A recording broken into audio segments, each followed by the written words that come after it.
ভাবুন তো মধ্যপ্রাচ্যের দুইটি ভয়ঙ্কর শক্তি ইরান আর ইসরায়েল। একদিকে ইরানের বিশাল সেনাবাহিনী, ভয়ঙ্কর ড্রোন আর ব্যালিস্টিক মিসাইল। অন্যদিকে ইসরায়েলের আধুনিক ফাইটার জেট, অত্যাধুনিক এয়ার ডিফেন্স আর বিশ্বমানের গোয়েন্দা নেটওয়ার্ক। কিন্তু প্রশ্ন হলো 2026 সালের সত্যিকারী অর্থে কে বেশি শক্তিশালী? আজকের ভিডিওতে আমরা যুদ্ধ উস্কানি নয়, বরং তথ্যভিত্তিক তুলনা করব। সেনা প্রযুক্তি, মিসাইল ডিফেন্স আর কৌশলগত শক্তি সব মিলিয়ে। চলুন শুরু করি।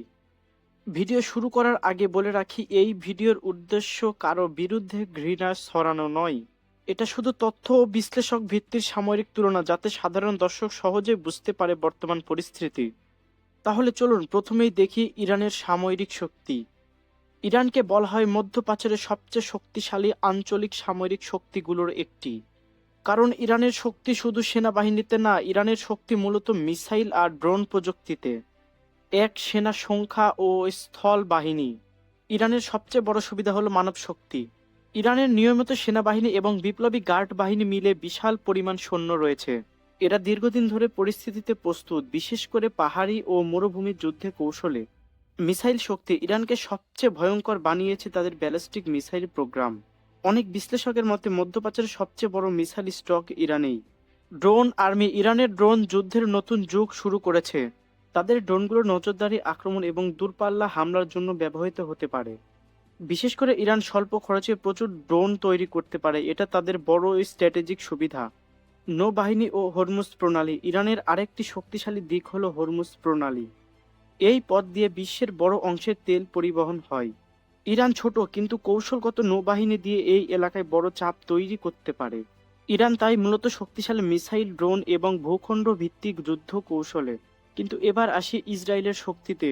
ইসরায়েলের সেনা সংখ্যা ইরানের মতো বড় না, কিন্তু ইসরায়েলকে ভয়ঙ্কর করে তুলেছে তাদের টেকনোলজি, প্রশিক্ষক এবং এয়ার সুপারিয়রিটি। এয়ারফোর্স ইসরায়েলের সবচেয়ে বড় শক্তি। তাদের এয়ারফোর্স মধ্যপ্রাচ্যের সবচেয়ে শক্তিশালী বাহিনীগুলোর মধ্যে একটি। দ্রুত হামলা চালানো এবং নির্ভুল টার্গেট ধ্বংস করা ইসরায়েলে অনেক এগিয়ে। এয়ার ডিফেন্স সিস্টেম, ইসরায়েলের সবচেয়ে বড় প্লাস পয়েন্ট হলো আকাশ প্রতিরক্ষা ব্যবস্থা। তারা রকেট, মিসাইল ও ড্রোন প্রতিরোধে উন্নত প্রযুক্তি ব্যবহার করে। এটাই তাদের সবচেয়ে গুরুত্বপূর্ণ নিরাপত্তা। গোয়েন্দা শক্তি, ইসরায়েলের গোয়েন্দা সংস্থা বিশ্বব্যাপী অত্যন্ত পরিচিতি। যুদ্ধ শুধু বন্দুক দিয়ে হয় না। অনেক সময় যুদ্ধ শুরু হওয়ার আগে গোয়েন্দা তথ্য দিয়ে শত্রুর পরিকল্পনা ভেঙে দেওয়া হয়। এই জায়গায় ইসরায়েল খুবই শক্তিশালী। আধুনিক অস্ত্র ও সাইবার ক্ষমতা, ইসরায়েলের সাইবার যুদ্ধেও অনেক এগিয়ে। অনেক সময় যুদ্ধের মাঠে না নেমেও শত্রুর যোগাযোগ ব্যবস্থা বা প্রযুক্তিগত অবকাঠামোর অচল করে দেওয়া সম্ভব। এটাই আধুনিক যুদ্ধ। সবকিছু মিলিয়ে ইসরায়েলের শক্তি, প্রযুক্তি, বিমান বাহিনী, প্রতিরক্ষা ব্যবস্থা ও গোয়েন্দা ক্ষমতা। এখন প্রশ্ন হলো, এই দুই দেশের তুলনায় কে এগিয়ে সেনা সংখ্যা ও স্থল যুদ্ধ? এই ক্ষেত্রে ইরান এগিয়ে, কারণ তাদের জনসংখ্যা বেশি এবং স্থল বাহিনী বড়। বিমান শক্তি, এখানে ইসরায়েল পরিষ্কারভাবেই এগিয়ে। মিসাইল ও ড্রোন, ইরান এখানে শক্তিশালী, বিশেষ করে ব্যালিস্টিক মিসাইল ও ড্রোন উৎপাদনে। প্রতিরক্ষা ব্যবস্থা, ইসরায়েল এখানে অনেক বড় সুবিধা পায়, কারণ তাদের বহু স্তরের প্রতিরক্ষা ব্যবস্থা রয়েছে। ইসরায়েল সাধারণত পশ্চিমা প্রযুক্তি ও সামরিক সহায়তা পায়, যা তাদের শক্তি বাড়ায়। অন্যদিকে ইরান নিজের অস্ত্র নিজেই তৈরি করার দিকে বেশি নির্ভরশীল। তাহলে 2026 সালে কে বেশি শক্তিশালী? সত্যি বলতে এই নির্ভর করে যুদ্ধের ধরন কেমন হবে তার উপরে।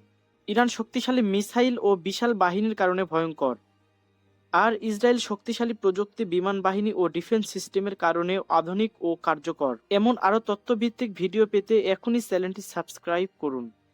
আর আপনার মতামত কমেন্টে লিখুন। আপনার মতে 2026 সালে কে বেশি শক্তিশালী, ইরান না ইসরায়েল? ধন্যবাদ ভিডিওটি শেষ পর্যন্ত দেখার জন্য।